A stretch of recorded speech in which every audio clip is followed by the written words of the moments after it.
Isang malinis na accident lang, Ramon, at lahat ng yaman ay mapupunta sa'yo.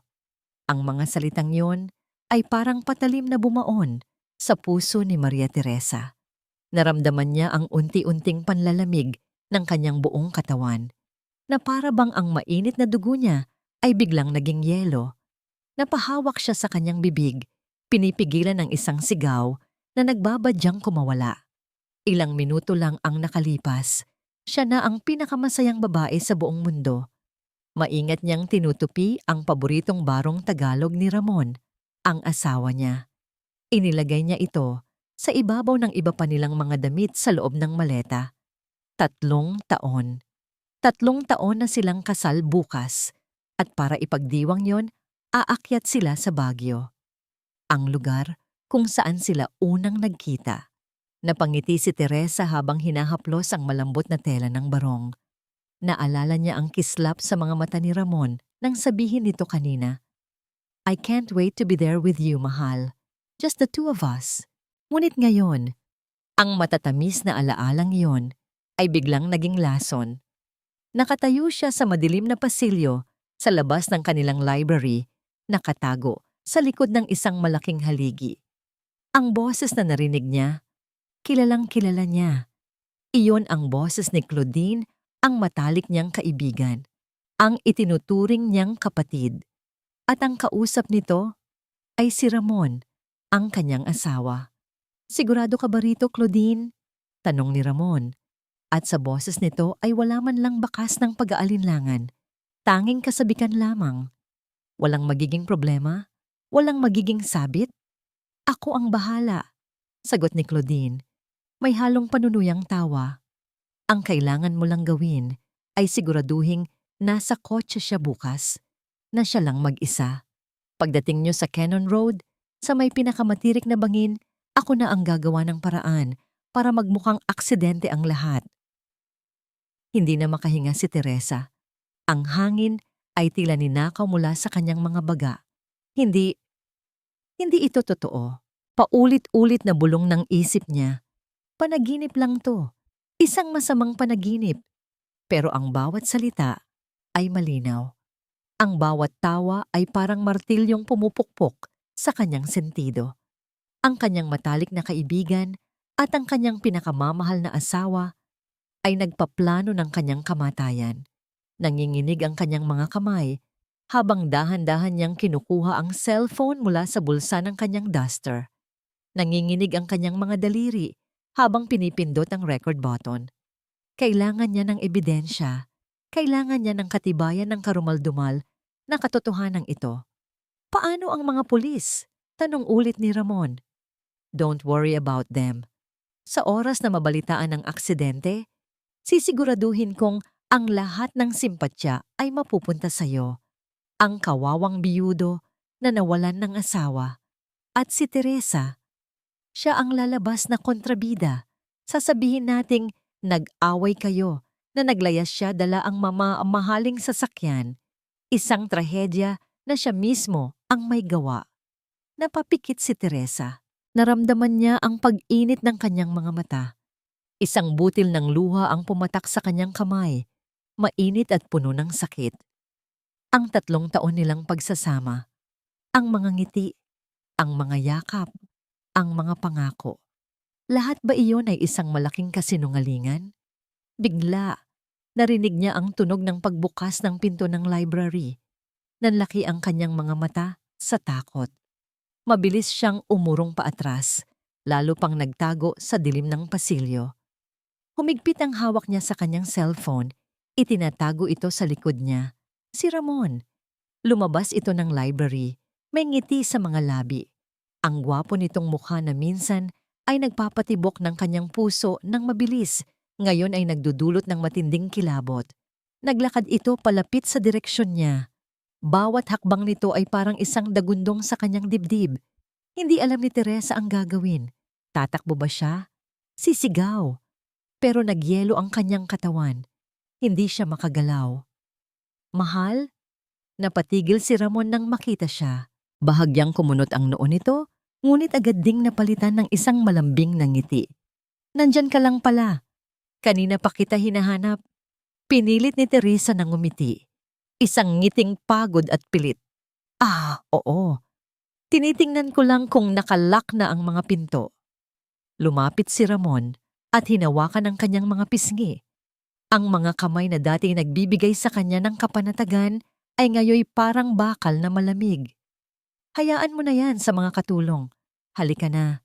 Matulog na tayo. Kailangan nating mag-ipon ng lakas para sa biyahe natin bukas. Ang salitang bukas ay parang kidlat na tumama sa kanya. Tumingin siya sa mga mata ni Ramon. Naghahanap ng kahit anong bahid ng pagsisisi, ng pagmamahal na totoo. Pero wala. Ang nakita lang niya ay ang sarili niyang refleksyon sa mga matang walang emosyon. Okay ka lang, mahal? Tanong ni Ramon. Tila napansin ang kanyang pananahimik. Tumango si Teresa, dahan-dahan. Oo, okay lang. Na-excite lang ako para bukas. Ngumiti si Ramon. Isang ngiti na hindi umabot sa kanyang mga mata. At dahan-dahan, inilapit nito ang mukha sa kanya.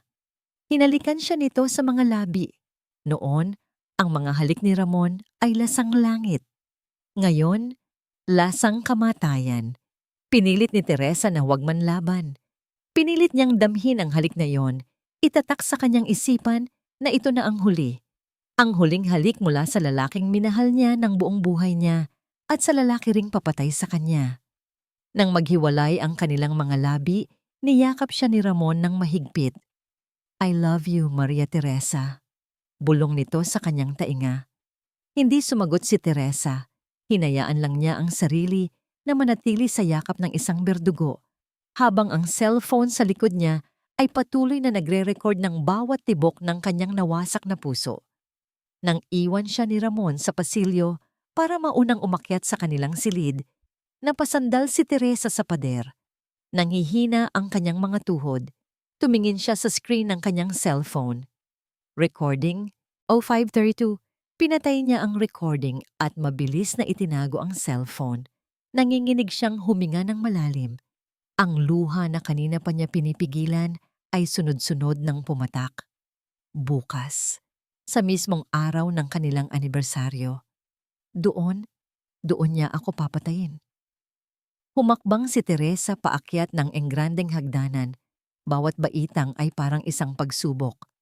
Ang malambot na carpet sa ilalim ng kanyang mga paa ay hindi magawang pawiin ang bigat ng kanyang bawat yapak. Kailangan kong maging normal. Kailangan kong umarte na parang walang nangyari. Iyon ang paulit-ulit na sigaw ng kanyang isipan. Ang buhay niya ay nakasalalay sa pag-arte niya sa mga susunod na oras. Bumalik siya sa kanilang kwarto. Naroon si Ramon. Nagbibihis na ng pantulog. Ngumiti ito sa kanya. Isang ngiti na gusto niyang sampalin. Ayan ka na pala. Akala ko kung saan ka na nagpunta. Sabi nito sa malambing na boses na dati ay musika sa kanyang pandinig. Nag-ayos lang ako ng ilang gamit sa baba. Pagsisinungaling niya, pilit na pinapakalma ang kanyang boses. Iniiwasan niyang magtama ang kanilang mga mata. Halika na, matulog na tayo. Mahaba ang biyahe natin bukas, sabi ni Ramon, at umupo ito sa gilid ng kanilang malawak na kama. Pero bago pa man makalapit si Teresa, tumunog ang intercom. Si Claudine.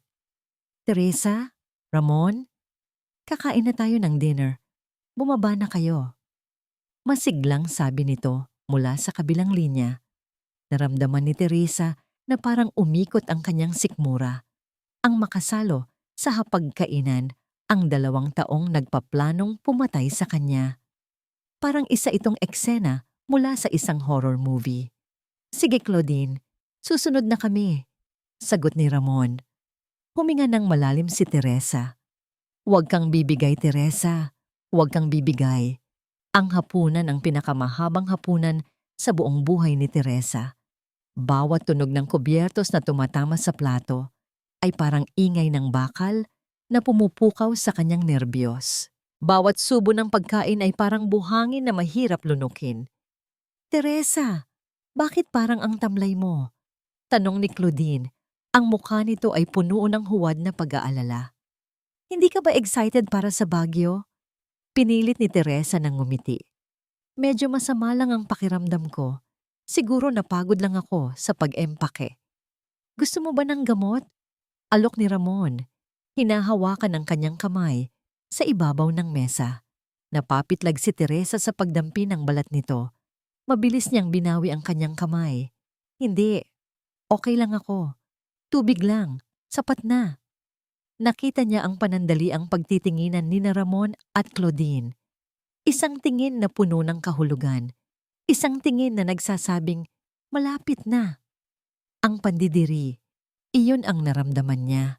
Pandidiri sa kanilang dalawa at sa sarili niya dahil kailangan niyang tiisin ang lahat ng ito. Nang matapos ang hapunan, mabilis siyang nagpaalam. Medyo sasama na talaga ang pakiramdam ko. Aakyat na muna ako para magpahinga. Sige, mahal. Magpahinga ka na. Aakyat na rin ako agad, sabi ni Ramon. Get well soon, bestie, sabi naman ni Claudine. May ngiting demonyo sa likod ng kanyang mga mata. Pagdating niya sa kwarto, hindi siya nag-aksaya ng oras. Kinuha niya ang cellphone, ikinonekta ito sa kanyang laptop at mabilis na kinopya ang audio file. Inilipat niya ito sa isang maliit na USB, isang luma na halos hindi na niya ginagamit. Saan niya ito itatago? Nagpalinga-linga siya sa paligid. Ang kanyang mga mata ay napadpad sa isang maliit na kahon ng alahas sa ibabaw ng kanyang vanity table. Iyon ang kauna-unahang regalo sa kanya ni Ramon. Isang simpleng music box na gawa sa kahoy. May pait siyang napangiti.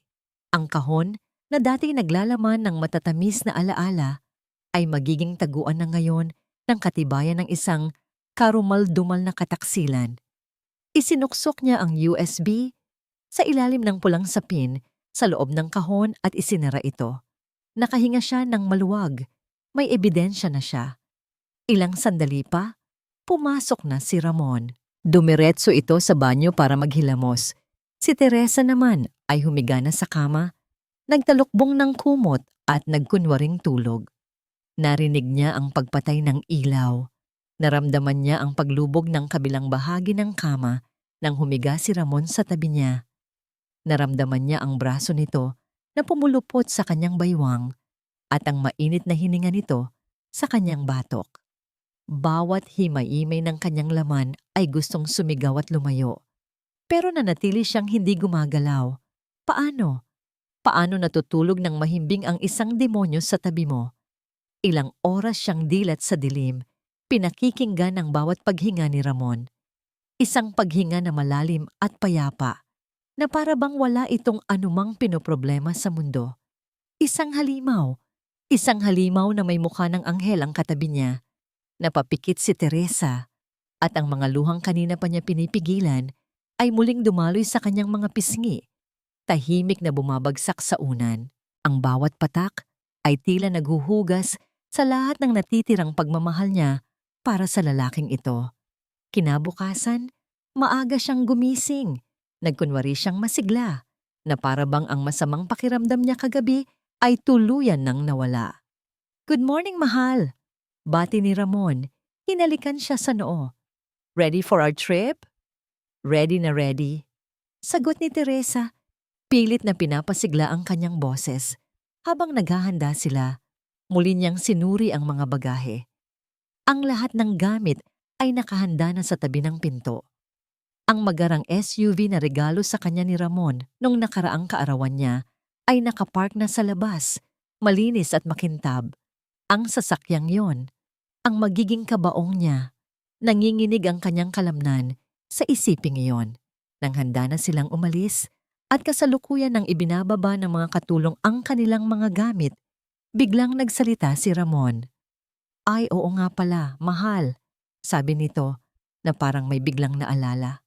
Para masigurado ang safety mo, nag-hire ako ng private driver para sa atin, para hindi na ako mapagod sa biyahe at maasikaso kita. Natigilan si Teresa. Hindi ito kasama sa usapan na narinig niya. Isang driver? Para saan? Driver? Tanong niya. Hindi maitago ang gulat sa kanyang boses. Pero kaya mo namang mag-drive, Ramon. at gusto kong kasama ka lang. I know, mahal. Pero precaution lang. Mas maganda ng sigurado. Nandyan na siya sa labas. Naghihintay. Ngumiti si Ramon. Huwag kang mag-alala. Kilala ko siya. Mapagkakatiwalaan. Ang salitang mapagkakatiwalaan ay parang isang insulto. May nagbago sa plano. At ang pagbabagong yon ang lalong nagpakaba sa kanya. Mas lalo siyang napunta sa sitwasyong wala siyang kontrol. Halika na, sabi ni Ramon. Inakbayan siya. Habang naglalakad sila palabas, nakita ni Teresa ang driver. Isang lalaking hindi pamilyar sa kanya, nakatayo sa tabi ng SUV. Nakasuot ito ng uniforme at sombrero. Tumangulang ito sa kanila. Binuksan ni Ramon ang pinto ng passenger seat para sa kanya. Sakay na, mahal. Bago pa man siya makasakay, biglang kumalam ang kanyang tiyan. Pero hindi ito dahil sa kaba. Ito ay isang tunay na sakit. Doon pumasok sa isip niya ang isang desperadong ideya. Isang plano na mapanganib, pero ito na lang ang natitira niyang pag-asa. Sandali, sabi niya. Napahawak siya sa kanyang tiyan. Teka, parang nasusuka ako. Bigla, at sinadya niyang lakasan, tumakbo siya papunta sa pinakamalapit na halamanan sa gilid ng driveway at nagkunwaring sumusuka ng malakas. Inilabas niya ang lahat ng laman ng kanyang sikmura, isang marahas na reaksyon na pinalalapan ng tensyon na kanyang nararamdaman. Teresa, anong nangyayari sa'yo? Nag-aalalang tanong ni Ramon. Lumapit ito sa kanya. Hindi ko alam. Ang sakit ng tiyan ko, sabi niya sa pagitan ng mga pag-ubo. Tinitiyak na mukha siyang kahabag-habag. Siguro sa nakain ko kagabi. Lumapit din si Claudine na kanina pa pala nanonood mula sa pinto. Ano yan? Food poisoning? Hindi ako pwedeng magbiyahe ng ganito, Ramon. Sabi ni Teresa, umiiyak na ngayon. Totoong luha na dala ng takot at sakit. Ang sama-sama talaga ng pakiramdam ko. Nakita niya ang pagkasipayo sa mukha ni Ramon. Isang mabilis na sulyap ng inis ang dumaan sa mga mata nito bago ito napalitan muli ng pag-aalala. Paano na to? Bulong ni Claudine kay Ramon. Sapat lang ang lakas para marinig niya. Nag-isip si Ramon ng malalim. Sige, ganito na lang. Magpahinga ka muna rito, mahal. Mauuna na ako sa Baguio para ihanda ang lahat. Magpapareserve na ako sa hotel. Aayusin ko ang lahat para pagdating mo. Perfect na. Kapag okay ka na, ipapasundo na lang kita o ako mismo ang babalik para sunduin ka. Ang puso ni Teresa ay kumabog ng mabilis. Ito na ang pagkakataon niya. Sige, ganun na lang, sabi niya sa mahinang boses. Mag-ingat ka sa biyahe. Ikaw ang mag-ingat dito. Magpahinga ka. Tatawagan kita mamaya, sabi ni Ramon at hinalikan siya sa noo. Tinulungan siya ni Ramon na makabalik sa loob ng bahay. Pinanood ni Teresa mula sa bintana abang si Ramon at ang driver ay sumakay sa SUV. Ang sasakyang dapat ay para sa kanya. Habang papalayo ang sasakyan sa malawak na gate ng kanilang mansyon, naramdaman ni Teresa ang isang panandaliang ginhawa. Nakaligtas siya. Sa ngayon, humiga siya sa sofa at ipinikit ang kanyang mga mata. Sinubukan niyang pakalmahin ang kanyang sarili. Makalipas ang ilang oras, sinubukan niyang tawagan si Ramon para kunwari ay mangangamusta siya. Pero hindi ito sumasagot. Nag-aalala. Sinubukan niya ulit. At ulit. At ulit. Wala pa rin. Makalipas ang isa pang oras, isang tawag ang pumasok sa landline ng mansyon. Isang katulong ang sumagot nito. Nakita ni Teresa ang pamumutla sa mukha ng katulong habang nakikipag-usap ito. Sino yan? Tanong ni Teresa. Ibinaling ng katulong ang telepono sa kanya. Nanginginig ang kamay. Ma'am, pulis po. Para po sa inyo. Kinakabahang kinuha ni Teresa ang telepono. Hello? Ito po ba si Ginang Maria Teresa de la Peña? Tanong ng isang lalaki sa kabilang linya. Opo, ako nga po. Nagkaroon ng isang sandaling katahimikan bago muling nagsalita ang pulis. Ginang de la Peña, tumatawag po kami mula sa Baguio City Police. May kinalaman po ito sa isang sasakyan na nakarehistro sa pangalan ng asawa ninyo, si Mr. Ramon de la Peña. Ano pong nangyari? Tanong ni Teresa. Ang kanyang puso ay nagsimula nang dumagundong. Nagkaroon po ng isang malubhang aksidente sa Cannon Road. Ang sasakyan po nahulog sa bangin. Nanigas si Teresa. Ang plano, nagpatuloy ito. Ang asawa ko? Kumusta siya? Tanong niya, kahit alam na niya ang isasagot. Muling nagkaroon ng mabigat na katahimikan sa kabilang linya. Ginang de la Peña, ikinalulungkot naming ibalita. Huminga ng malalim ang pulis.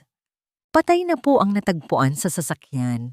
Ang mga salita ng pulis ay parang malakas na kulog na yumanig sa buong pagkatao ni Teresa. Patay na po ang natagpuan sa sasakyan. Nabitawan niya ang telepono.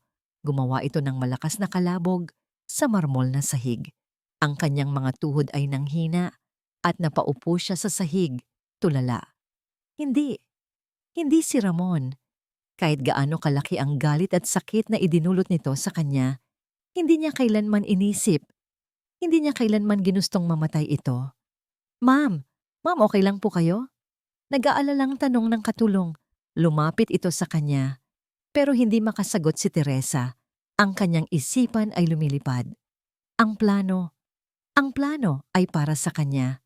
Paanong si Ramon ang napahamak? Nagkamali ba sila? O may iba pang nangyari?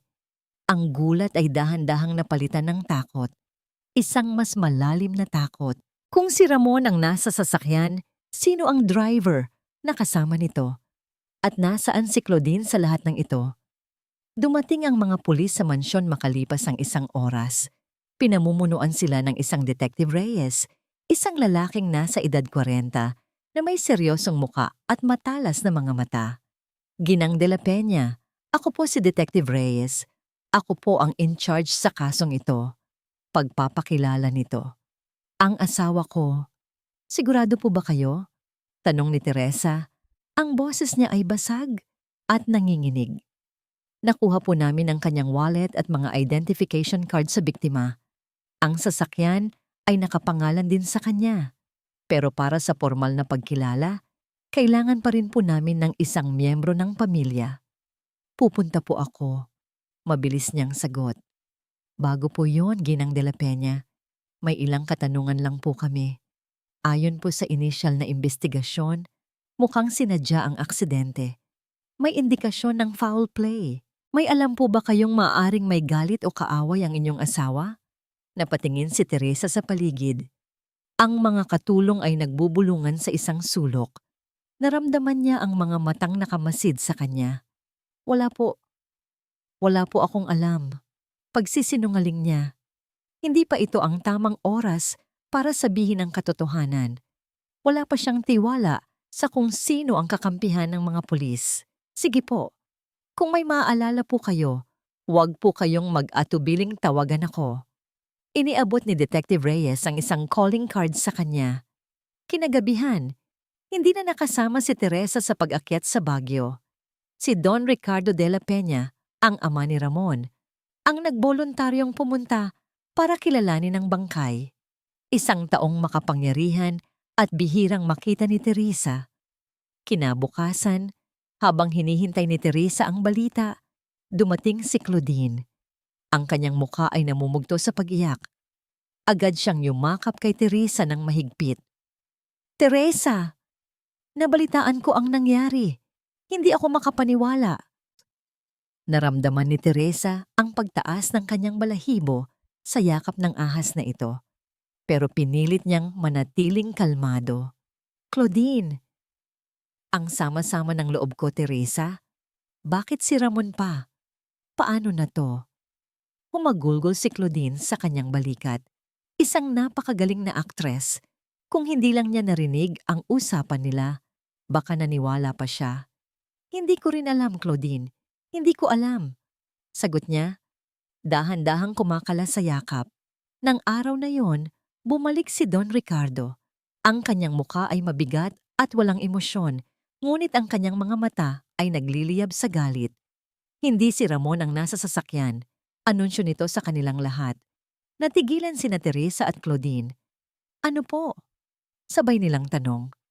Ang bangkay ay hindi si Ramon. Oo, dala niya ang mga gamit ni Ramon. Pero ibang tao iyon. Hindi ko kilala. Matigas na sabi ni Don Ricardo. Tumingin ito ng diretso kay Teresa. Nasaan ang anak ko, Maria Teresa? Ang tanong ay parang isang akusasyon. Bago pa man makasagot si Teresa, sumingit si Claudine. Sandali po, Don Ricardo. Si Teresa po ang huling kasama ni Ramon. At bigla siyang nagkasakit kaninang umaga bago sila umalis. Hindi ba't kahina-hinala iyon? Nanlaki ang mga mata ni Teresa. Hindi siya makapaniwala sa bilis ng pangyayari. Anong ibig mong sabihin? Tanong ni Teresa, bumaling kay Claudine. Ang sinasabi ko lang, baka may alam ka dito, Teresa. Sagot ni Claudine, ang mga mata nitong kanina'y puno ng luha, ay ngayoy puno ng mali siya. Baka ikaw ang may pakana ng lahat ng ito. Doon nagsimula ang bangungot. Ang balita ay mabilis na kumalat. Isang aksidente na naging isang misteryo. Isang nawawalang tagapagmana. At isang asawang biglang naging pangunahing suspect. Ang mga pulis ay bumalik para muling tanungin si Teresa. Sa pagkakataong ito, mas matalim na ang kanilang mga tanong. Saan po nagpunta si Ginoong de la Peña? Nag-away po ba kayo bago siya umalis? Totoo po bang nagkasakit kayo? O dahilan niyo lang yon para hindi sumama? Paulit-ulit, nakakapagod, nakakatakot. Lalo pang lumala ang sitwasyon ng kinabukasan. Lumabas si Claudine sa isang sikat na morning show.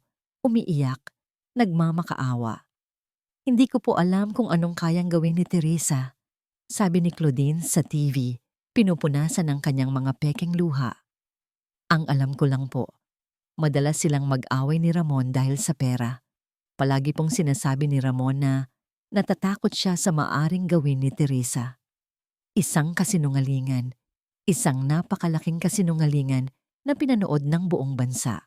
Pagkatapos ng interview na yon, ang mundo ni Teresa ay gumuho. Ang dating simpatiya ay napalitan ng pagkutya. Ang kanyang pangalan ay dinungisan. Ang kanyang buhay ay sinira.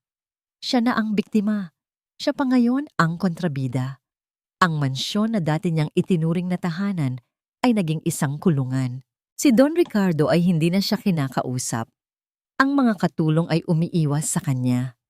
At si Ramon ay naglaho na parang bula. Iniwan siyang harapin ang lahat ng gulo na siya mismo ang gumawa. Isang gabi, habang nag-iisa siya sa kanyang kwarto, nakatanggap siya ng isang text message mula sa isang hindi rehistradong numero. Manahimik ka kung gusto mo pang mabuhay. Napahawak siya sa kanyang dibdib. Pinapalibutan na siya ng mga kaaway. Wala siyang kakampi. Wala siyang mapagkakatiwalaan. Habang nakatingin siya sa kawalan, naramdaman niya ang unti-unting pagpatak ng ulan sa labas. Bawat patak ay tila isang luhang nakikidalamhati sa kanyang sinapit. Nawala na ang lahat sa kanya. Ang kanyang asawa, ang kanyang kaibigan, ang kanyang reputasyon, ang kanyang buhay. Nang gabing iyon, sa gitna ng kanyang kalungkutan at kawalan ng pag-asa, pumasok ang pinakamatandang kasambahay sa mansyon, si Manang Fe. May dala itong isang baso ng gatas.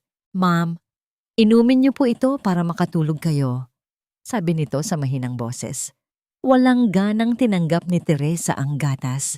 Ngunit bago umalis si Manang Fe, may inilagay itong isang maliit at nakatuping papel sa kanyang kamay. May nagpapabigay po. Bulong nito. At mabilis na umalis. Nagtatakang binuksan ni Teresa ang papel. Pumunta ka sa Quiapo Church bukas ng hapon. Magsuot ka ng pulang belo. May sasabihin ako sa'yo. Kinabukasan, ang sinag ng araw na tumatama sa bintana ni Teresa ay hindi nagdulot ng anumang pag-asa. Sa halip, ito'y parang isang spotlight na lalong nagpatingkad sa madilim niyang sitwasyon. Ang Quiapo Church. Isang lugar na puno ng tao.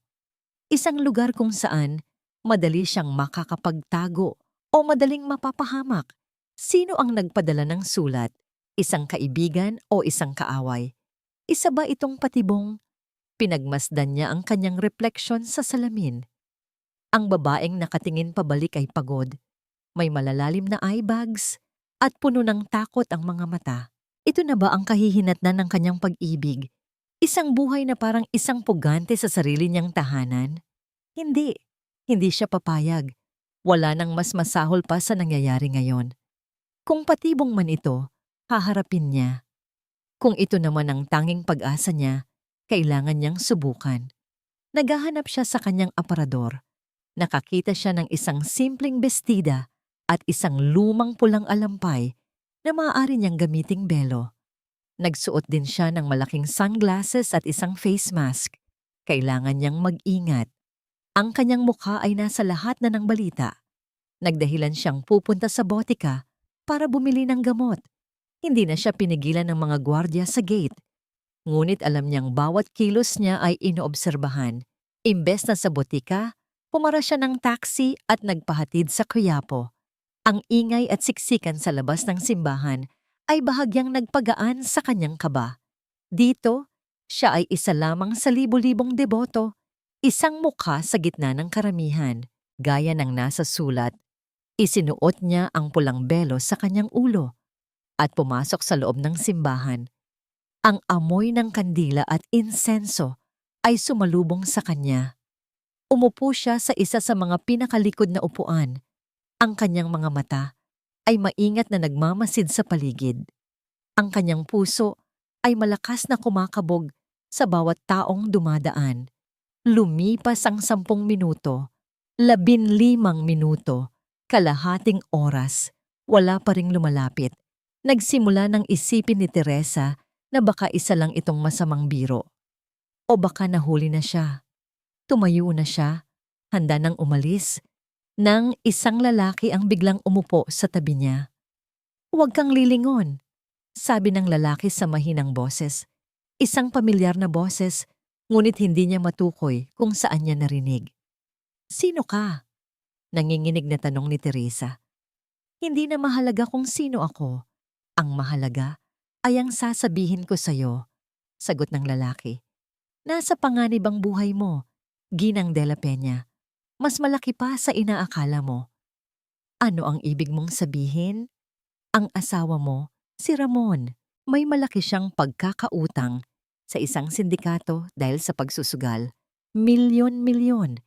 Sila ang dahilan kung bakit siya desperado. Sila ang dahilan kung bakit niya kailangang makuha ang mana niya. Sa kahit anong paraan." Parang binuhusan ng malamig na tubig si Teresa. Utang? Pagsusugal? Isa na namang lihim. Isa na namang kasinungalingan. Paano mo nalaman ang lahat ng ito? Matagal ko na silang sinusubaybayan, si Ramon at si Claudine. Sa pagbanggit ng pangalan ni Claudine, naramdaman ni Teresa ang panibagong galit. Ang babaeng yon, sinisira niya ang buhay ko. Alam ko, nakita ko siya. "Nakita ko silang nagkita ni Ramon 2 araw na ang nakalipas," sabi ng lalaki. Natigilan si Teresa. Nagkita sila. Buhay si Ramon. Buhay siya. Nagtatago. At si Claudine ang tumutulong sa kanya. Siya ang nagbibigay ng pera para makatakas si Ramon palabas ng bansa. Ngayon, lahat ay nagkaroon na ng linaw. Ang pag-iyak ni Claudine, ang mga paratang, lahat ay isang palabas para iligaw ang lahat habang tinutulungan niya ang tunay na kriminal na makatakas. "Kailangan mong sabihin yan sa mga pulis," giit ni Teresa. "Hindi sila maniniwala sa akin. Wala akong matibay na ebidensya. Pero ikaw, mayroon." "Ano?" "Ang cellphone mo. Ang recording. Nasaan na?" Nagulat si Teresa. Paano niya nalaman ang tungkol sa recording? "Huwag kang mag-alala. Hindi ako kalaban," sabi ng lalaki na para bang nabasa niya ang isip ni Teresa. "Nandito ako para tulungan ka." Nag-aalangan man, sinabi ni Teresa ang totoo. "Nasa bahay, nakatago sa isang music box. Kunin mo yon at magkita tayo ulit bukas. Sa parehong oras, pero sa ibang lugar. Hintayin mo ang text ko at mag-iingat ka, Ginang de la Peña, dahil sa pag-alis mo ngayon, maaring may nakasunod na sayo. Pagkasabi noon, tumayo ang lalaki at mabilis na naglakad papalayo, na wala sa karamihan ng tao. Naiwan si Teresa na nanginginig, hindi dahil sa takot, kundi dahil sa isang bagong damdamin na ngayon lang niya naramdaman sa loob ng maraming araw, pag-asa. Ngunit ang pag-asang iyon ay agad ding nabahira ng panganib. Nang lumabas siya ng simbahan, naramdaman niya ito, ang pakiramdam na may mga matang nakamasid sa kanya. Naglakad siya ng mabilis, lumiko sa isang masikip na eskinita. Lumingon siya. At doon, sa di kalayuan, nakita niya sila. Dalawang lalaking nakasuot ng itim na jacket. Ang kanilang mga mukha ay seryoso. Hindi sila pamilyar, pero alam niyang hindi sila pulis. Sinusundan siya. Mas binilisan niya ang kanyang paglalakad. Ang kanyang puso ay bumibilis. Narinig niya ang mga yabag sa likuran niya. Bumibilis din. Tumakbo si Teresa. Tumakbo siya ng walang lingon-likod. Sumiksik siya sa mga tao sa palengke. Tinatabig ang mga paninda. Hindi alintana ang mga sigaw ng mga nagtitinda. Huli ka! Isang kamay ang humawak ng mahigpit sa kanyang braso. Napapikit si Teresa, naghihintay sa pinakamasama. Pero pagdilat niya, ang humawak sa kanya ay hindi ang mga lalaking humahabol sa kanya. Ito ay ang misteryosong lalaki mula sa simbahan. Ang kanyang mukha ay natatakpan na ngayon ng sombrero at salamin. Dito, hila niya kay Teresa. Itinulak siya ng lalaki, papasok sa isang lumang pampasaherong jeepney na nakaparada sa gilid. Mabilis na pinaandar ng lalaki ang sasakyan at humarurot sila palayo. Iniwan ang dalawang humahabol sa kanila. Sino ka ba talaga? Tanong ni Teresa, habol ang kanyang hininga. Itinigil ng lalaki ang jeepney sa isang ligtas na lugar. Humarap ito sa kanya at dahan-dahang inalis ang kanyang sombrero at salamin. Siya ay isang matandang lalaki, marahil na sa edad 60 na. Ang kanyang mukha ay kulubot na, ngunit ang kanyang mga mata ay puno ng determinasyon. Ang pangalan ko ay Lito. Mang Lito, kung gusto mo, sabi nito. Ako ang dating pinuno ng seguridad ng iyong biyenan, si Don Ricardo de la Peña. Nakatayo si Claudine sa harap ng malaking salamin sa kanyang walk-in closet. Hawak ang isang kopita ng mamahaling red wine. Pinagmasdan niya ang kanyang refleksyon, isang babaeng matagumpay, sopistikada, at nakasuot ng damit na nagkakahalaga ng sweldo ng isang ordinaryong manggagawa. Ngumiti siya. Isang ngiting kontento. Ang lahat ay umaayon sa kanyang plano. Ang kaawa-awang pag-arte niya sa telebisyon ay naging matagumpay. Ang buong bansa ay naniniwala sa kanyang mga kasinungalingan. Si Maria Teresa, ang babaeng Santa Santita mula sa probinsya, ay isa ng kinasusuklamang kontrabida sa mata ng publiko. Habang siya ang nagdadalamhating kaibigan, ang martir. Cheers to me, bulong niya sa kanyang sarili. Itinaas ang kopita. Uminom siya mula rito, ninamnam ang lasa ng tagumpay. Naalala niya ang pag-uusap nila ni Ramon sa telepono kaninang madaling araw. Nakuha mo na ba ang pera? Tanong nito. Ang boses ay puno ng pagkainip. Oo, hawak ko na. Magkita tayo sa dating tagpuan mamayang gabi, sagot niya. Siguraduhin mong walang makakakilala sa'yo. Don't worry about me. Ang isipin mo ay kung paano mo lalong idiin si Teresa. Kailangan nating siguraduhin na sa kanya mapupunta ang lahat ng sisi. Sabi ni Ramon. Ako nang bahala doon, mahal. Malanding sagot ni Claudine. Mahal.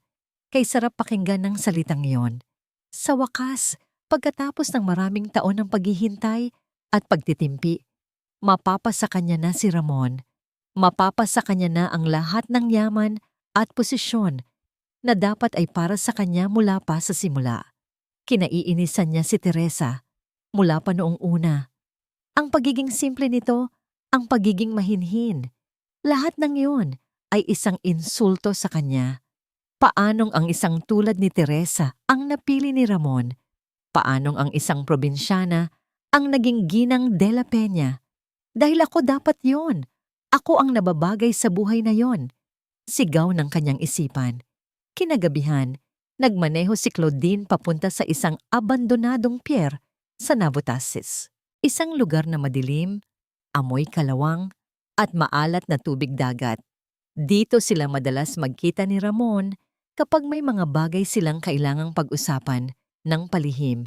Nakita niya ang anino ni Ramon na naghihintay sa dulo ng pier. Nakasuot ito ng hoodie at baseball cap. Halos hindi na makilala. Bakit ang tagal mo? Bungad nito. Relax.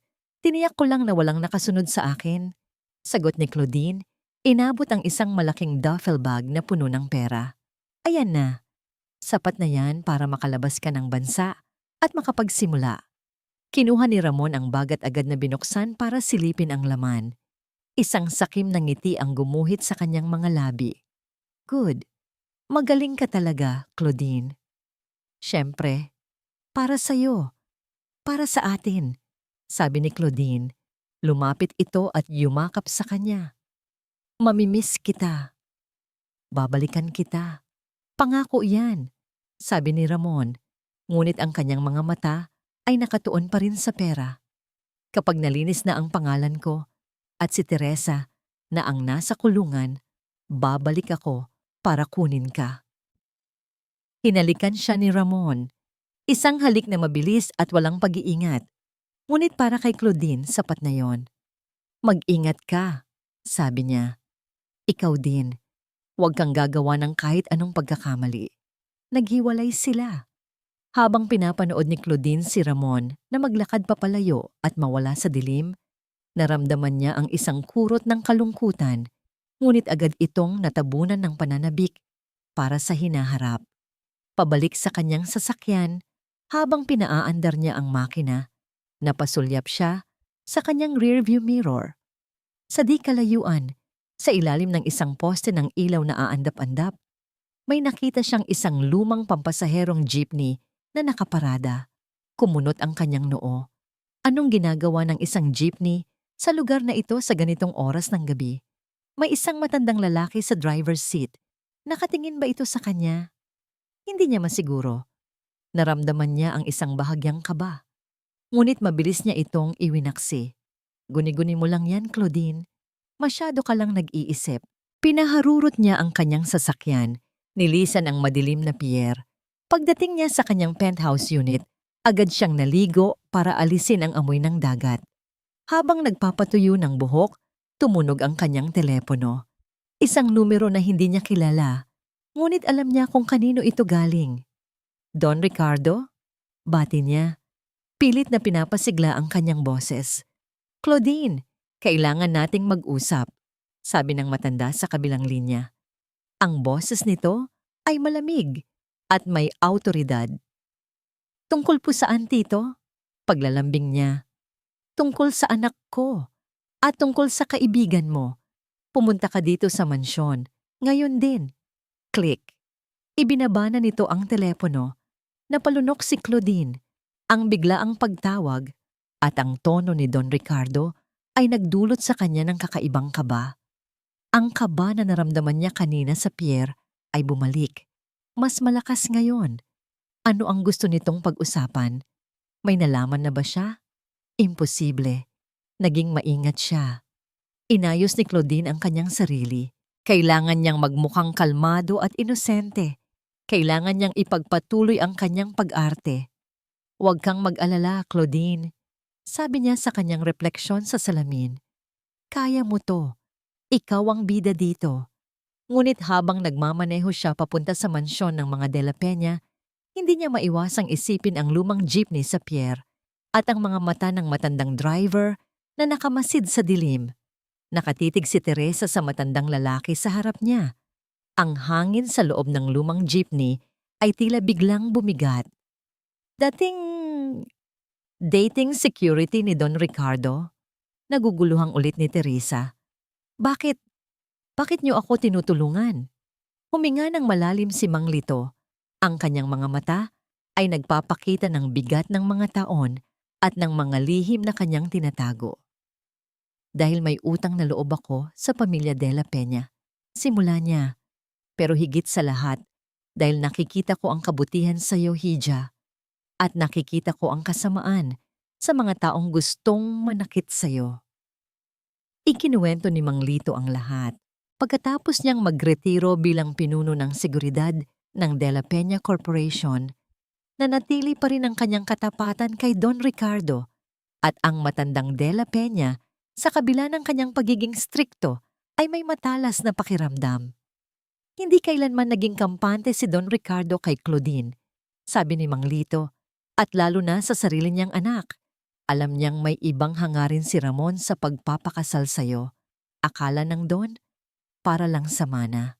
Hindi niya inakala na aabot sa ganito. Kaya inutusan niya kayong bantayan ako? Tanong ni Teresa, hindi makapaniwala. Tumango si Mang Lito. Ang utos niya sa akin, siguraduhin lang na ligtas ka. Walang nakakaalam nito kahit ang ibang mga gwardiya sa mansyon. Kaya ginamit ko itong lumakong jeepney. Sino ba naman ang maghihinala sa isang matandang trooper, hindi ba? Siya pala ang nagpadala ng text na mag-ingat ka sa biyahe niyo. Siya pala ang misteryosong anino na nagbabantay mula sa malayo. Ilang buwan na kitang binabantayan, Hija. Nakita ko ang lahat. Ang palihim na pagkikita ni Ramon at Claudine. Ang mga mararangyang regalo na binibili ni Ramon para sa kanya, gamit ang perang dapat ay para sa inyo. At kagabi, dumukot si Mang Lito sa kanyang bulsa at inilabas ang isang maliit na digital camera. Ipinakita niya kay Teresa ang mga litratong kuha nito. Malinaw sa litrato si Claudine, iniaabot ang isang itim na duffel bag kay Ramon na nakadisguise. Ang lokasyon, ang madilim na pier. Kuha ko yan kagabi, sabi ni Mang Lito. Ito ang patunay na nagsisinungaling si Claudine at nabuhay ang asawa mo. Napatitig si Teresa sa mga litrato, ang kanyang mga kamay ay nanginginig. Ito na ang ebidensyang kailangan niya. Pero bakit hindi niyo ito ibinigay agad kay Don Ricardo? Dahil kailangan ko muna ng pinakamatibay na ebidensya, ang salita laban sa salita. Si Claudine ay magaling magpaikot ng kwento. At si Ramon, anak pa rin siya. Kailangan natin ng isang bagay na hindi nila matatanggi. Paliwanag ni Mang Lito. Ang recording mo, iyon ang babasag sa kanilang dalawa. Biglang nag-iba ang ekspresyon sa mukha ni Mang Lito. Naging mas seryoso ito. Pero may mas malaki pa tayong problema, Ma'am Teresa. Ano po iyon? Nalaman ng mga pinagkakautangan ni Ramon na buhay siya. Ang akala nila, patay na ito at makukuha na nila ang insurance money mula sa pamilya. Pero nang lumabas ang balitang buhay siya at nagtatago, nagalit sila. Ngayon, hinahanap na nila si Ramon at dahil ikaw ang asawa, pati ikaw ay hinahanap na nila. Ang dalawang lalaking humabol sa kanya kanina. Hindi sila tauhan ni Claudine. Sila ang mga tauhan ng sindikato. Naramdaman ni Teresa na parang bumaliktad ang kanyang sikmura. Ang panganib ay hindi na lang nagmumula sa dalawang taong kilala niya, kundi pati na rin sa mga taong hindi niya kilala na handang pumatay para sa pera. Anong gagawin natin? Tanong niya. Ang boses ay puno ng desperasyon. Tumingin si Mang Lito sa kanyang mga mata. Ang tingin nito ay matatag. Lalaban tayo. Pero kailangan nating gawin ito sa matalinong paraan. Kailangan nating makuha ang recording at kailangan nating makausap si Don Ricardo. Siya lang ang may kapangyarihan para protektahan ka at para tapusin ang lahat ng ito. Pero galit siya sa akin. Ang tingin niya sa akin, ako ang may kasalanan. Magbabago ang isip niya kapag nakita niya ang mga ito. Sabi ni Mang Lito, itinuro ang kamera at pagkatapos ay tumingin sa kanya. At kapag narinig niya ang katotohanan mula mismo sa iyo, ibinigay ni Mang Lito ang kanyang lumang cellphone kay Teresa. Gamitin mo yan. Mas ligtas yan kaysa sa telepono mo. Ite-text kita mamaya para sa mga susunod na hakbang. Sa ngayon, ihahatid kita sa isang lugar na malapit sa inyo. Kailangan mong makabalik sa mansyon nang hindi ka napapansin. Habang nasa biyahe, ang isip ni Teresa ay puno ng mga plano. Ang takot na dati nagpaparalisado sa kanya ay napalitan na ng determinasyon. Hindi na siya ang kawawang biktima. Ngayon, may kakampi na siya. Ibinaba siya ni Mang Lito sa isang kanto, ilang blok mula sa mansyon. Naglakad si Teresa pauwi. Ang kanyang ulo ay nakayuko. Nag-iingat na walang makakilala sa kanya. Pagdating niya sa gate, naririnig niya ang tunog ng isang paparating na sasakyan. Mabilis siyang nagtago sa likod ng isang malaking poste. Ang sasakyan ni Claudine. Pumasok ito sa gate ng mansyon. Papunta ito kay Don Ricardo. Kinabahan si Teresa. Naunahan na siya. Ano kaya ang mga kasinungalingang sasabihin na naman ni Claudine sa matanda? Dali-dali siyang pumasok sa pamamagitan ng maliit na pinto sa gilid para sa mga hardinero. Dahan-dahan siyang naglakad papasok sa bahay, umaasang walang makakapansin sa kanya. Pagdating niya sa may sala, narinig niya ang kanilang mga boses mula sa library. Ang pinto ay bahagyang nakaawang. Sumilip siya. Naroon si Don Ricardo.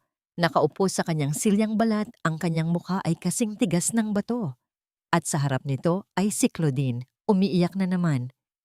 Tito, hindi ko po alam kung bakit niya nagawa yon. Mahal na mahal ni Ramon si Teresa.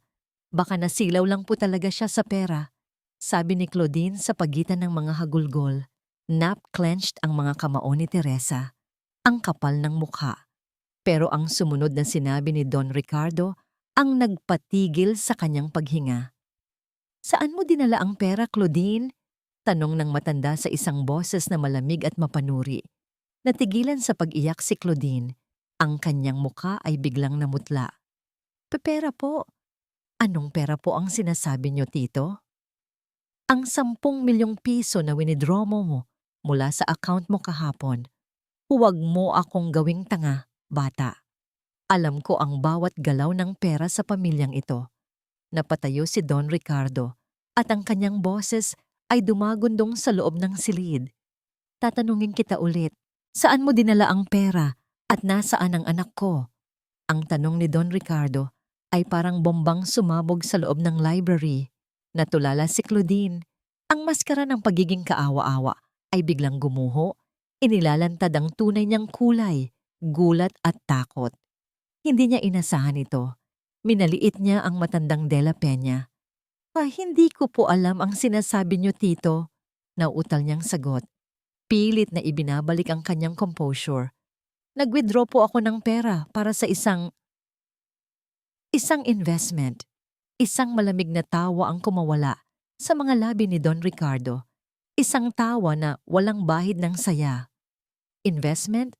Sa isang abandonadong pier sa Navotas? Tuluyan nang nawala ang kulay sa mukha ni Claudine. Para siyang nahuling magnanakaw. Sa labas ng pinto, hindi makapaniwala si Teresa sa kanyang naririnig.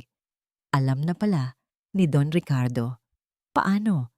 Nang mga sandaling iyon, nag-vibrate ang lumang cellphone na bigay ni Mang Lito sa bulsa ni Teresa. Dahan-dahan niya itong kinuha. Isang text message mula kay Mang Lito. Ako ang nagsabi sa kanya. Bago pa dumating si Claudine, kailangan niya ng konting tulak para maniwala. Ngayon na, ang oras mo. Pumasok ka. Huminga ng malalim si Teresa. Ito na. Dahan-dahan niyang itinulak ang pinto ng library. Ang pagbukas nito ay gumawa ng isang maliit na tunog. Ngunit sa tensyonadong katahimikan ng silid, ito'y parang isang malakas na dagundong. Napalingon sina Don Ricardo at Claudine sa kanya. Ang gulat sa mukha ni Claudine ay napalitan ng purong galit. Teresa, anong ginagawa mo rito? Sinusundan mo ba ako? Ngunit si Don Ricardo ay nakatingin lamang kay Teresa. Ang kanyang mga mata ay matalim, naghihintay. Naglakad si Teresa papasok. Ang kanyang mga hakbang ay matatag. Wala na ang takot. Ang naroon na lang ay ang tapang na isinilang mula sa sakit at kataksilan. Hindi ko na kailangang sundan ang isang ahas, Claudine. Malamig na sabi ni Teresa. Dahil kusa itong nagpapakita kapag naaamoy na nito ang sarili niyang kamandag. How dare you? Sigaw ni Claudine. Tito, tingnan niyo, siya pa ang matapang. Hindi pinansin ni Don Ricardo si Claudine. Ang kanyang atensyon ay na kay Teresa lamang.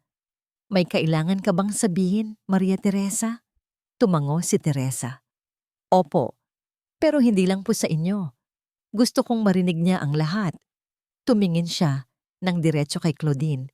Naglakad si Teresa papunta sa mesa ni Don Ricardo. Kinuha niya ang kanyang lumang cellphone at ikinonekta ito sa isang maliit na Bluetooth speaker sa ibabaw ng mesa. Ano yan? Kinakabahang tanong ni Claudine. Hindi sumagot si Teresa. Pindot lang niya ang play. Ang unang maririnig ay ang boses ni Claudine, malinaw at malutong. Isang malinis na accident lang, Ramon, at lahat ng yaman ay mapupunta sa'yo. Kasunod nito, ang boses ni Ramon. Sigurado ka ba rito, Claudine? Walang magiging problema? Napatayo si Claudine. Saan mo nakuha yan? Nakuha yan. Illegal yan. Patayin mo yan. Pero walang kumilos. Si Don Ricardo ay nakaupo lang nakikinig. Ang kanyang mukha ay unti-unting nagiging bato sa galit. Si Teresa naman ay nakatayo lang. Pinapanood ang pagkasira ng mundo ni Claudine. Ang buong recording ay tumugtog. Ang bawat detalye ng kanilang masamang plano, ang pagbanggit sa Cannon Road, ang plano na palabasin si Teresa na kontrabida. Nang matapos ang recording, isang nakabibinging katahimikan ang bumalot sa silid. Dahan-dahang ibinaling ni Don Ricardo ang kanyang tingin kay Claudine. Ang kanyang mga mata ay nag-aapoy. Sinubukan mong patayin ang asawa ng anak ko sa loob ng sarili kong pamamahay, sabi niya sa isang boses na mababa at nakakatakot. Tito, hindi po totoo yan. Gawa-gawa lang niya yan. Edited yan. Desperadong pagdadahilan ni Claudine, ang luha ay muling bumuhos sa kanyang mga mata. Ngunit ngayon, walang sino man ang naniniwala pa. Sapat na, sabi ni Don Ricardo. Tumingin siya kay Teresa. Nasaan ang orihinal na file? Nakatago po. Nasa isang USB, sagot ni Teresa. Good. Muling hinarap ni Don Ricardo si Claudine. Alam mo, Claudine, itinuring kitang parang anak. Ipinagkatiwala ko sa iyo ang kaibigan mo. Ipinagkatiwala ko sa iyo ang kapakanan ng pamilyang ito. At ganito ang isusukli mo? Tito, please, maniwala po kayo sa akin. Biglang tumawa si Teresa. Isang tawa na puno ng sakit at pait. Maniwala? Paano kami maniniwala, Claudine? Pagkatapos mong sirain ang pangalan ko, pagkatapos mong magsinungaling sa buong mundo, pagkatapos mong tulungan ang lalaking pumatay o sumubok pumatay sa akin, na makatakas? Wala kang pruweba. Mayroon, sabat ni Mang Lito, na biglang pumasok mula sa likurang pinto ng library. Hawak niya ang kanyang kamera. Mayroon akong litrato ninyo ni Ramon sa Pierre. Mayroon din akong video ng pag-aabot mo ng pera. Doon, tuluyan ng gumuho si Claudine. Napaluhod siya sa sahig, humahagulgol, hindi na dahil sa pag-arte, kundi dahil sa katotohanang wala na siyang kawala. Tapos ka na, sabi ni Don Ricardo. Kinuha niya ang kanyang telepono. Tatawag na ako ng pulis. Huwag!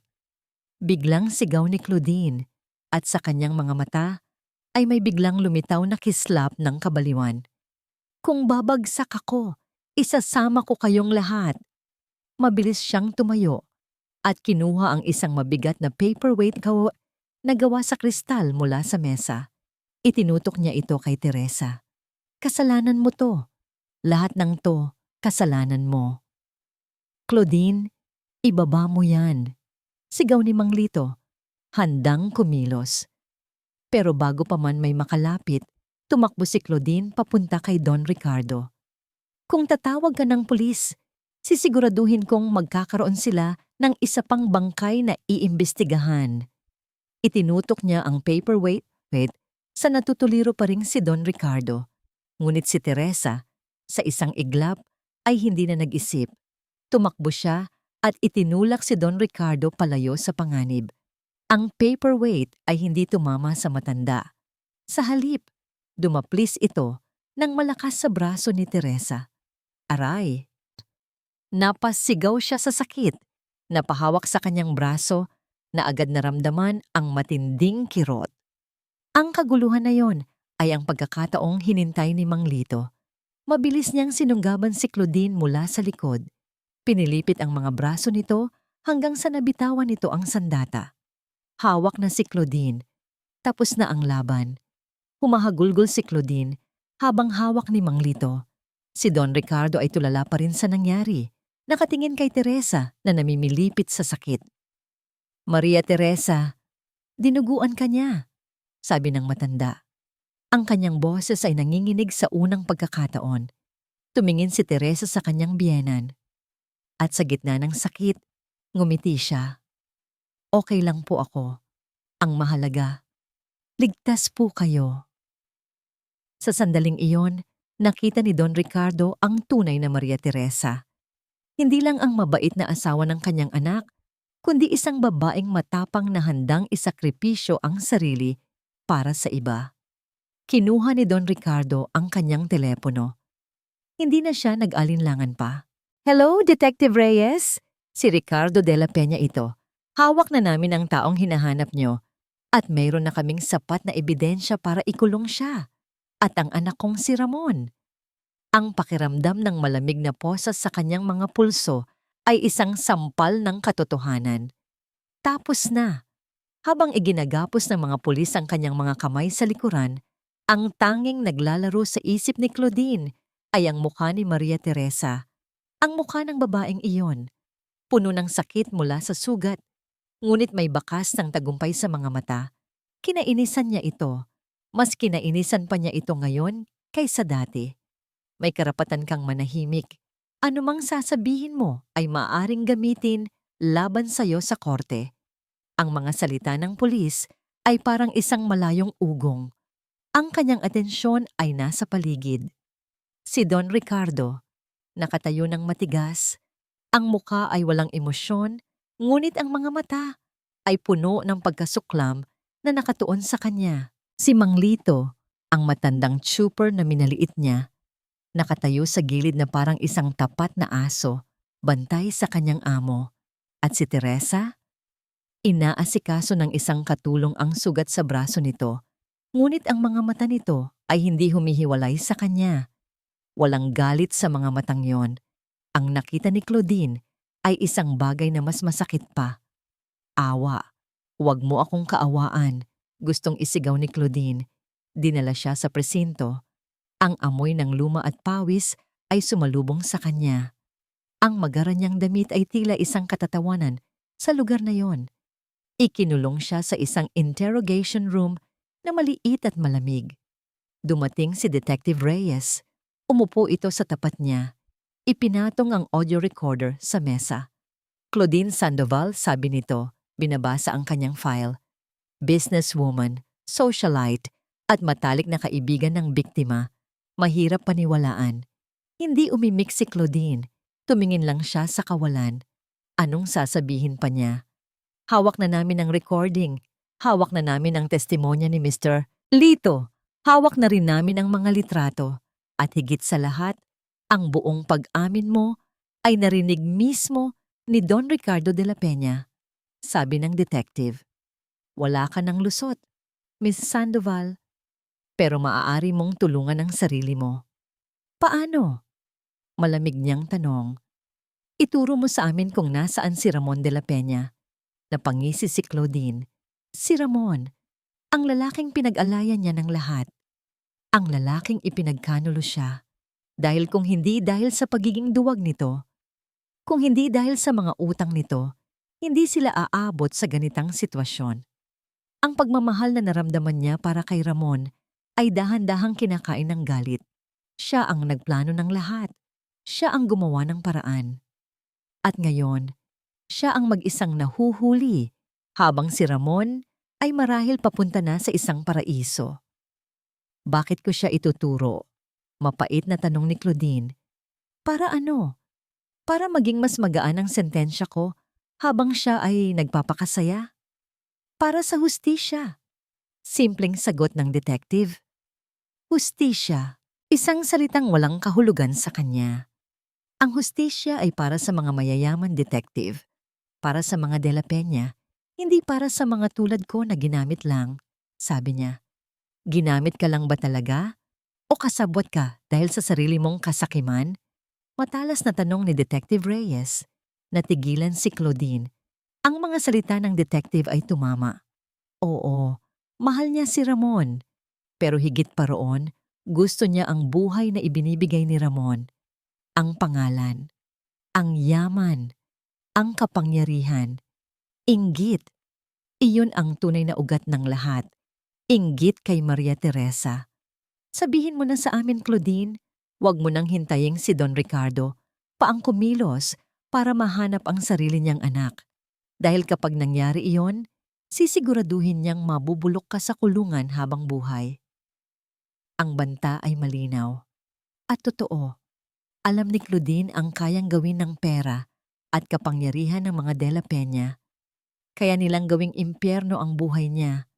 Napapikit siya.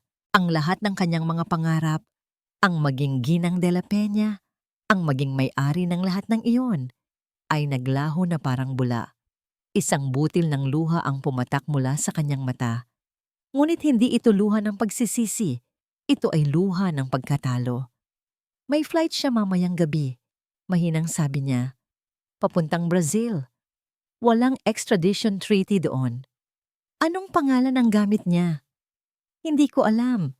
Ang alam ko lang, aalis siya mula sa Naiaya Terminal 1 bago maghating gabi. Anong airline? Umiling si Claudine. Hindi niya sinabi. Para daw sa seguridad. Tumayo si Detective Reyes. Salamat sa kooperasyon mo, Miss Sandoval. Detective, tawag ni Claudine bago ito makalabas. Lumingon ang detective. Si Teresa. Kumusta ang braso niya? Nagulat ang detective sa tanong. Pero sumagot din ito. Okay lang siya. Isang malalim na gasgas lang, dinala na siya sa ospital para malinis at matahi. Tumango si Claudine at muling tumingin sa kawalan. Naiwan siyang mag-isa sa malamig na silid. Walang kamera, walang audience, tanging siya at ang mga multo ng kanyang mga pagkakamali. Oo, sinubukan niyang ipapatay si Teresa. At oo, pinagtakpan niya si Ramon. Ngunit sa huling tanong na yon, sa isang maliit at hindi maipaliwanag na paraan, naramdaman niya ang isang bagay na matagal na niyang kinalimutan. Isang bagay na naramdaman niya noong sila ni Teresa ay tunay pang magkaibigan, pagsisisi, ngunit huli na ang lahat. Ang bitag na inilatag niya para kay Teresa. Siya mismo ang nahulog dito. Ang malamig na hangin mula sa aircon ng business class lounge ay nagdulot ng ginhawa kay Ramon de la Peña. Sumimsim siya mula sa kanyang baso ng champagne. Ang mga maliliit na bula nito ay tila sumasayaw bilang pagdiriwang sa kanyang nalalapit na kalayaan. Mula sa malaking bintanang salamin, tanaw niya ang mga eroplano sa tarmac. Ilang oras na lang, isa na siya sa mga eroplanong iyon. Lilipad palayo sa lahat ng problemang iniwan niya. Palayo kay Teresa, palayo kay Claudine, palayo sa kanyang ama, at palayo sa mga buwitreng naghahabol sa kanyang mga utang. Isang bagong buhay, isang bagong simula. Ngumisi siya. Naging magulo ang lahat, hindi ayon sa orihinal na plano. Pero sa huli, nakuha pa rin niya ang gusto niya. Ang pera, isang bahagi ng perang magpapalaya sa kanya. Salamat sa katangahan ni Claudine, kay daling paikutin. Isang salita lang ng pagmamahal, isang pangako ng kinabukasan. At heto, ibinigay nito ang lahat. Kawawang Claudine. Marahil ay kasalukuyan na itong nag-aalala, naghihintay sa kanyang pagbabalik. Isang pagbabalik na hindi na mangyayari. Hindi niya kailangan ng sabit. Sa Brazil, makakahanap siya ng mga bago at mas magagandang babae. Mas mayayaman, mas kapaki-pakinabang. Tiningnan niya ang kanyang mamahaling relo. Malapit na ang oras ng boarding, inubos niya ang kanyang champagne at tumayo. Kinuha ang kanyang hand-carry na bag. Habang naglalakad siya papunta sa departure gate, naramdaman niya ang tingin ng mga tao. Ang ilan ay tila humahanga sa kanyang postura at mamahaling damit. Ang iba ay nagbubulungan. Marahil ay nakikilala siya mula sa balita. Hindi na magtatagal, isip niya. Sa ilalim ng pangalang Miguel Cruz, siya ay magiging isang bagong tao. Flight PR-104 now boarding. Narinig niya ang tawag mula sa intercom. Iyon ang flight niya. Pumila siya kasama ang ibang mga pasahero. Ang kanyang peking passport at boarding pass ay nasa kamay na. Kalmado siya. Kumpiyansa. Good evening, sir. Bati ng airline staff. Good evening. Sagot niya. Inaabot ang kanyang mga dokumento. Pero bago pa man makuha ng babae ang mga ito, dalawang lalaking nakauniforme ng airport police ang biglang tumayo sa magkabilang gilid niya. Mr. Miguel Cruz? Tanong ng isa. Ako nga. Sagot niya. Bahagyang kumunot ang noo. Maari po ba namin kayong makasama sandali? May ilang katanungan lang po kami. Nagsimulang kumabog ang dibdib ni Ramon. Tungkol saan? Mahuhuli na ako sa flight ko. Saglit lang po ito, sir. Sa opisina lang po tayo. Ang mga tao sa paligid ay nagsimula nang magtinginan. Naramdaman ni Ramon ang pag-init ng kanyang mukha. Wala akong ginagawang masama.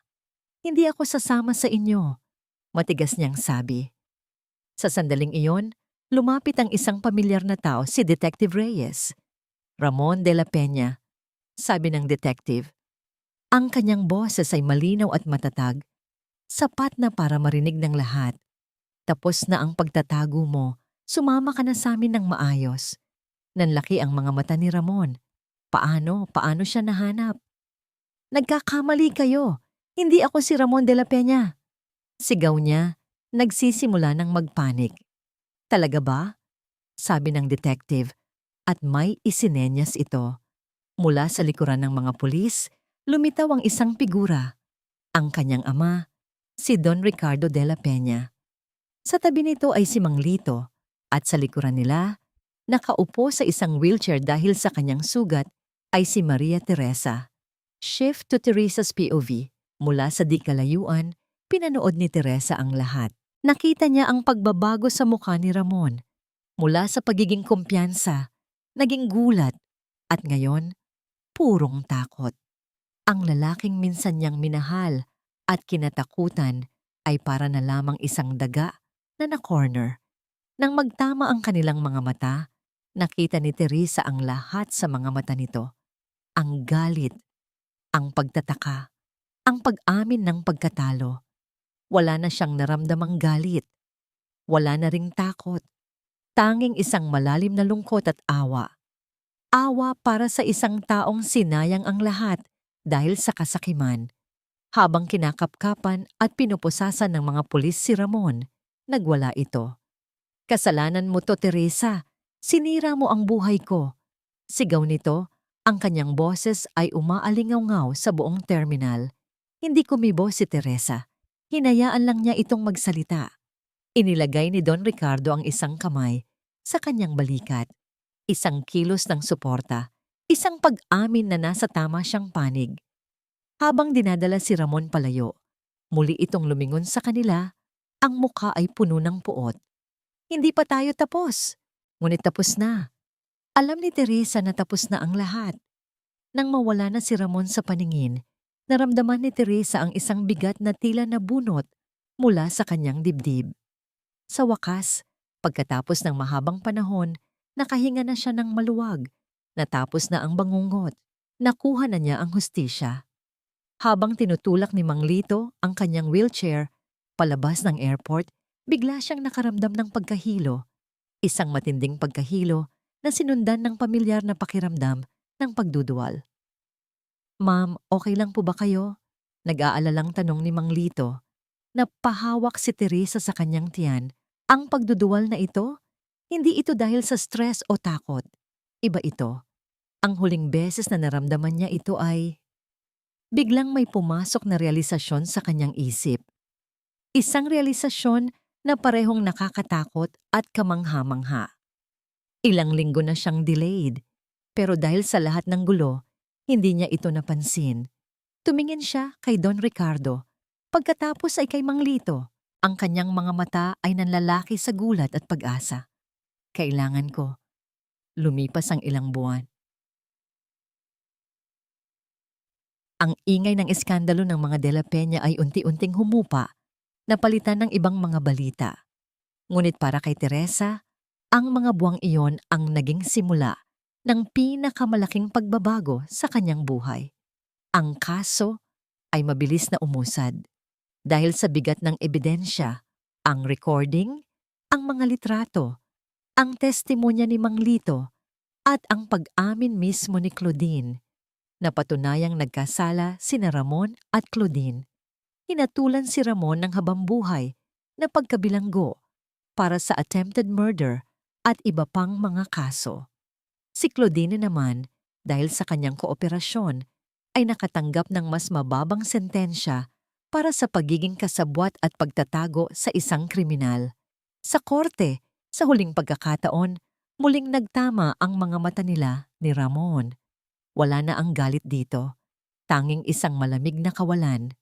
Para kay Teresa, ang lalaking iyon ay isa na lamang alaala ng isang masakit na kabanata na kailangan niyang isara. Isinampa niya ang annulment sa tulong ni Don Ricardo na naging kanyang pinakamalaking kakampi. Mabilis itong naaprubahan. Opisyal na siyang malaya. Hindi na siya si Ginang de la Peña. Siya na muli si Maria Teresa, isang pangalang buo at hindi nakakabit sa sinuman. At ang hinala niya noong gabi sa airport ay nagkatotoo. Hawak niya ngayon ang resulta mula sa ospital. Positibo, magiging ina na siya. Sa una, takot ang nanaig. Paanong bubuhayin ni Inya ang isang anak na bunga ng isang kasinungalingan? Paano niya mamahalin ang isang batang magiging paalala ng isang taong nanakit sa kanya? Umiyak siya nang umiyak ng gabing iyon sa kanyang silid sa mansyon. Ngunit habang hinahaplos niya ang kanyang patag panatian, isang kakaibang damdamin ang unti-unting pumalit sa takot. Isang damdamin ng pagmamahal, isang pagmamahal na dalisay at walang kondisyon para sa isang nilalang na hindi pa niya nakikita. Ang batang ito ay hindi kasalanan. Ang batang ito ay hindi isang paalala ng sakit. Ang batang ito ay isang biyaya, isang bagong simula. Nagdesisyon siyang umalis sa mansyon kahit gaano kabuti ang pakikitungo sa kanya ni Don Ricardo. Ang lugar na yon ay puno pa rin ng masasamang alaala. Kailangan niya ng bagong simula sa isang lugar na pamilyar at payapa. Umuwi siya sa Laguna, sa maliit ngunit masayang bahay kung saan siya lumaki.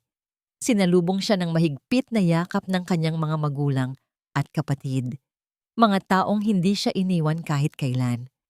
Lagi kang may uuwian dito, anak, sabi ng kanyang ina habang umiiyak sa tuwa.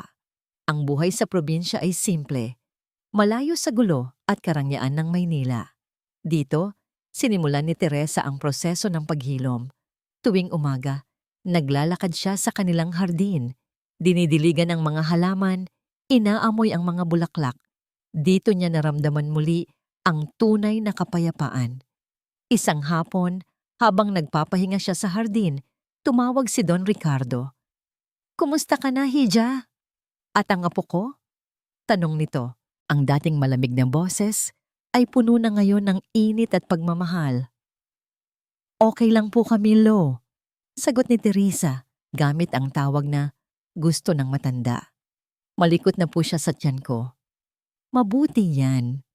Huwag mong kalimutan, Teresa, na nandito lang ako palagi para sa inyo. Ano mang kailanganin nyo, sabihin mo lang." "Salamat po. Malaking tulong na po ang pagmamahal ninyo." Pagkatapos ng tawag, napangiti si Teresa. Natagpuan niya ang isang tunay na ama sa taong hindi niya inaasahan. Lumipas ang mga buwan at isinilang niya ang isang malusog at gwapong sanggol na lalaki. Pinangalanan niya itong Mateo na ang ibig sabihin ay regalo ng Diyos. At totoo nga, si Mateo ang naging kanyang mundo. Ang bawat ngiti nito ay nagpapawi sa anumang natitirang sakit sa kanyang puso. Ang bawat pag-iyak nito ay isang paalala na kailangan niyang maging matatag. Isang hapon, habang karga-karga niya si Mateo sa hardin at pinapanood ang paglubog ng araw, na-realize niya ang lahat. Ang pag-ibig na akala niya ay nawala, ay hindi naman talaga nawala. Nag-iba lang ito ng anyo. Mula sa isang pag-ibig na mapanlinlang, ito'y naging isang pag-ibig na dalisay, pag-ibig ng isang ina. Natutunan niyang ang tunay na lakas ay hindi nasusukat sa yaman o kapangyarihan, kundi sa kakayahang bumangon mula sa pagkakalugmok. Natutunan niyang ang tunay na pagmamahal ay hindi pagmamay-ari, kundi pag-aalaga at pagsasakripisyo. Napatingin siya sa natutulog na mukha ng kanyang anak. Hinagkan niya ito ng marahan sa noo. Ang kanyang puso ay minsan nang nawasak, dinurog, at ipinagkanulo.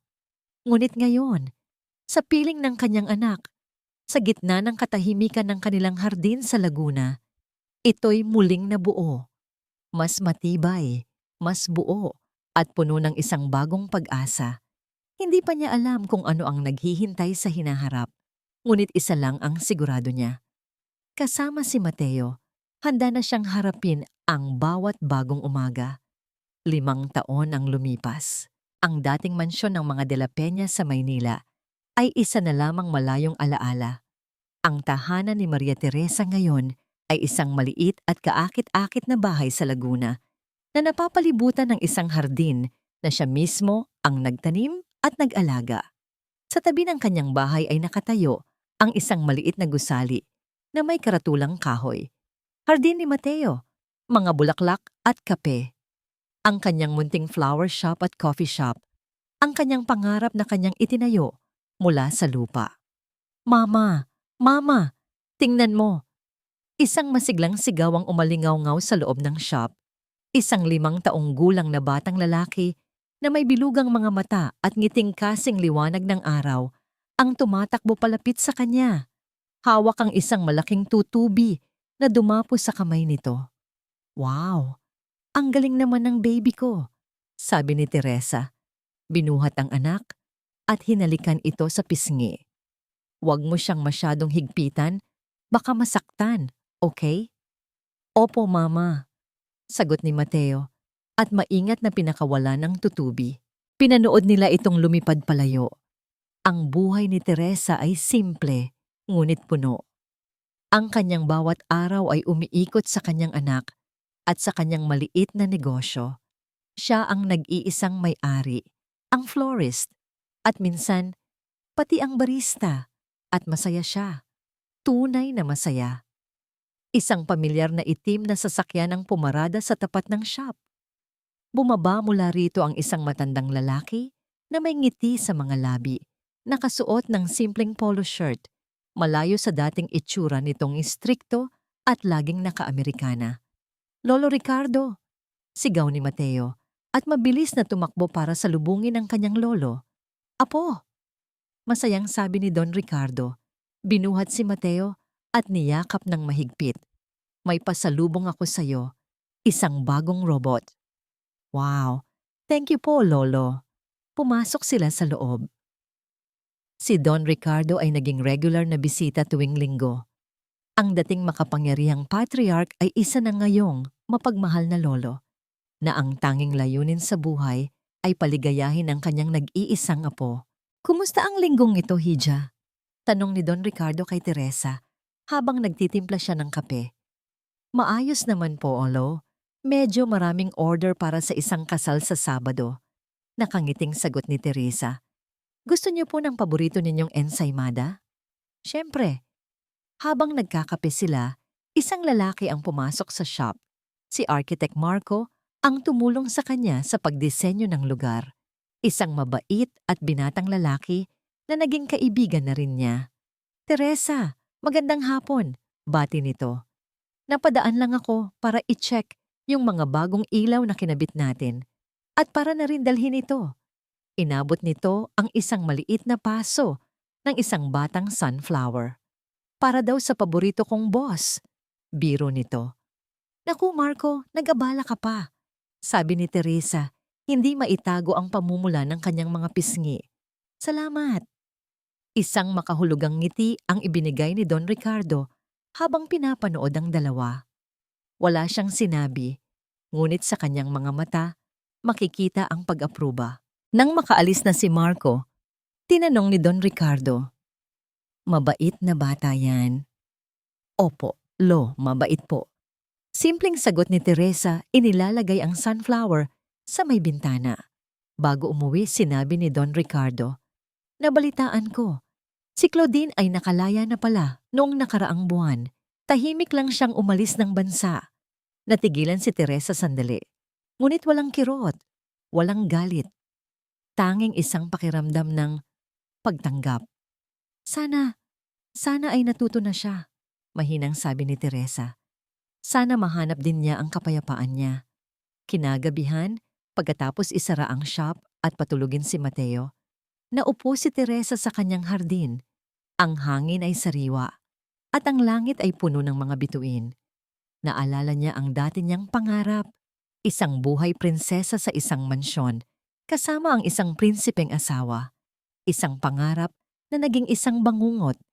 Ngayon, ang kanyang happily ever after ay iba. Ito ay ang amoy ng lupa pagkatapos ng ulan. Ito ay ang halakhak ng kanyang anak. Ito ay ang pagod sa pagtatapos ng araw dahil sa marangal na trabaho. Ito ay ang katahimikang yakap-yakap niya bawat gabi. Ang pag-ibig na minsang sumira sa kanya ay ang siya ring nagturo sa kanya kung ano ang tunay na pagmamahal. Ang pagmamahal ay hindi matatagpuan sa karangyaan o sa matatamis na salita. Ito ay matatagpuan sa pag-aalaga, sa pagpapatawad sa sarili, at sa pagbuo ng isang buhay na para sa'yo at para sa mga taong tunay na nagmamahal sa'yo. Tumingin siya sa kanyang munting bahay at sa kanyang munting hardin. Hindi ito isang palasyo, ngunit ito ang kanyang kaharian. At dito, siya ang reyna.